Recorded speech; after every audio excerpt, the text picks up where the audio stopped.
Olá, meus amigos! Hoje nós vamos ter dois assuntos no vídeo.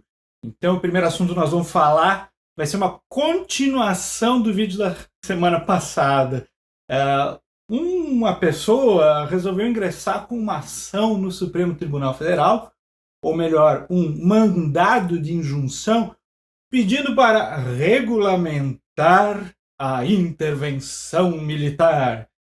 E o outro tema que aconteceu essa semana foi a devolução de uma medida provisória. É exatamente isso que aconteceu.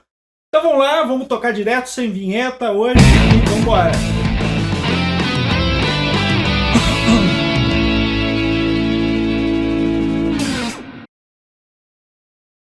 O pessoal ali que faz a edição botou a vinheta, né? Então, vamos começar falando do mandado de injunção.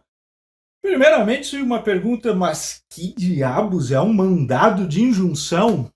Eita, que nome feio, né? Eu acho que quem não é do direito não entendeu nada, né? Mandado de injunção. Calma, gente.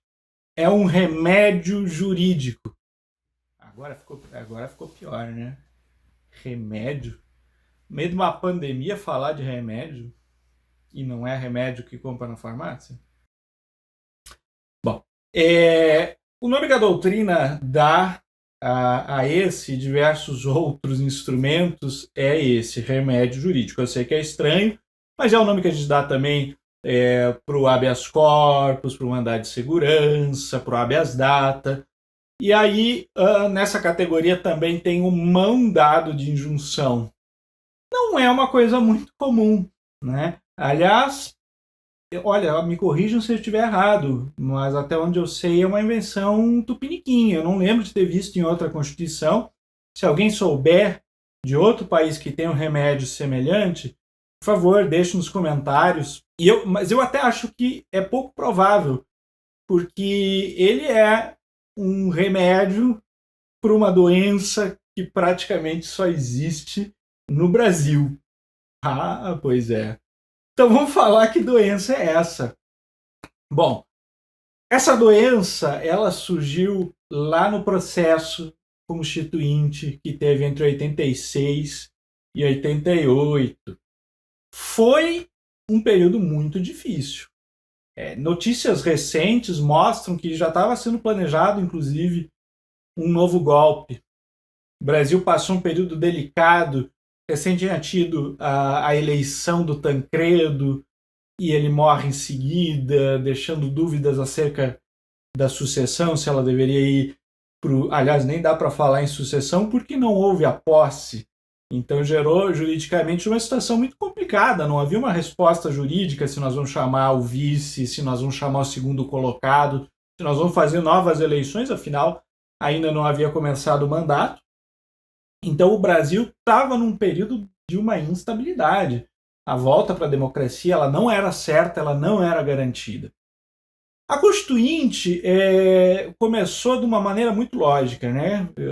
Isso o ministro Jobim já contou, ele que foi o braço direito praticamente do Ulisses Guimarães. Né? O Ulisses Guimarães foi o grande responsável por tocar a Constituinte, fez uma bela liderança nesse sentido.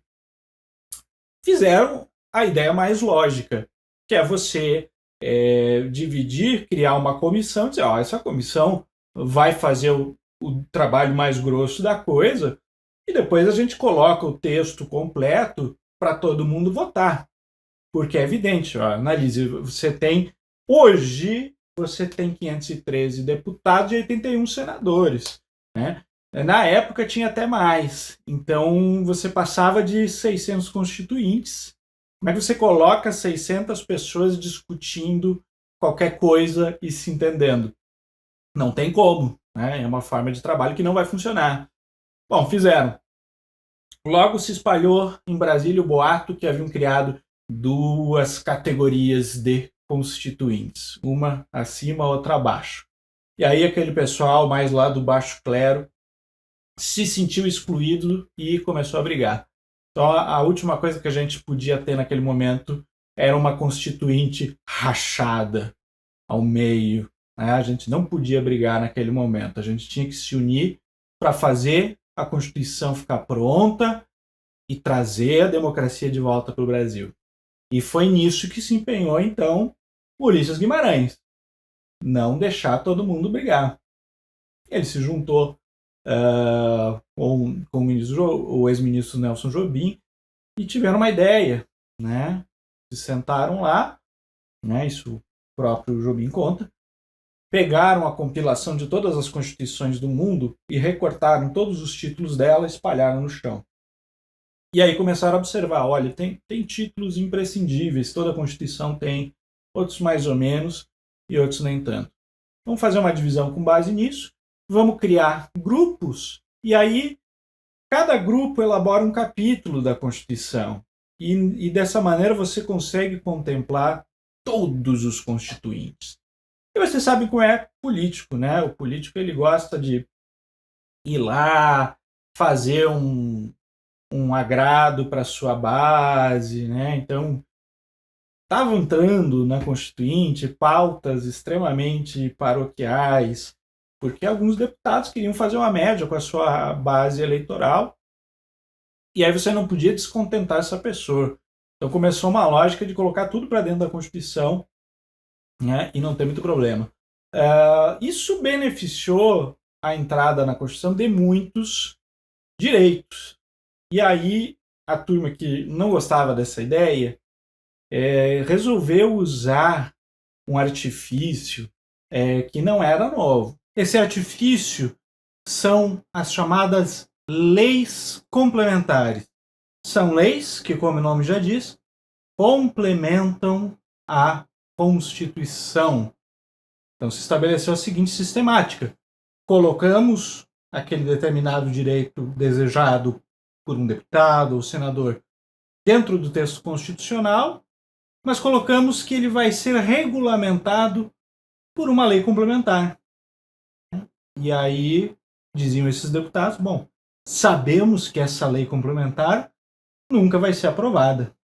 E se tiver algum direito muito importante que ficará prejudicado por causa dessa omissão?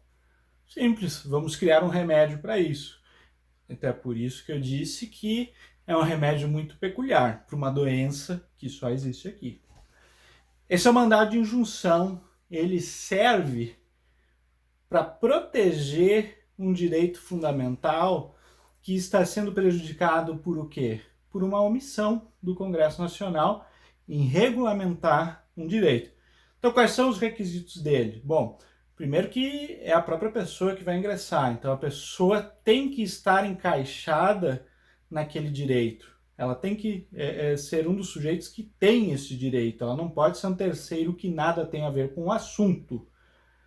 E uma omissão constitucional, ou seja, a lei complementar que deveria existir para regular aquele assunto não existe. Então esses são os requisitos. Pois bem, um jovem, imagino que seja um jovem, ingressou com um mandado de injunção para regulamentar o artigo 142, que é o que a gente falou na semana passada, que tem um pessoal dizendo aí que autoriza a intervenção militar. Eu não sei de onde tiraram essa ideia, né? Para começo de conversa, não há omissão, porque existe uma lei complementar regulando esse artigo.